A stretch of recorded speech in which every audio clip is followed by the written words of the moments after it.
আল্লাহ তাআলা কোরআনে আছে, হাদিসে আছে, প্রত্যেকটা নেকি লেখার সময় রমজানে ফেরেশতা তো আল্লাহকে জিজ্ঞেস করবে, আল্লাহ 70 লিখবো?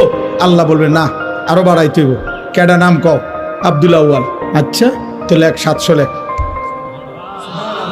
ও না না 7000 লেখ। না না 70,000 লেখ। না না 7 লক্ষ লেখ। এক সেজদা 70 লাখ লেখ। কসম আল্লাহর তাফসীর আছে। 7 কোটি লেখো, 70 কোটি লেখো, 70,000 কোটি লেখো। কখনো কখনো মহান আল্লাহ পাক তার দয়ার সাগরে যখন উথলে ওঠে, আল্লাহ বলে, ফেরেশতা তুমি লেখো না, আমি নিজ হাতে লিখবো। সাআকতুবু সাআকতুবু, আমি লিখুম, আমি। তুই পারতি না ফেরেশতা, তোর কম্পিউটারে দুধ ধরে না, তোমার কলম হইতো না। আমার বান্দার সেজদা এটারে নেকি, রোজা এটারে নেকি, আমি উঠামো, আমি।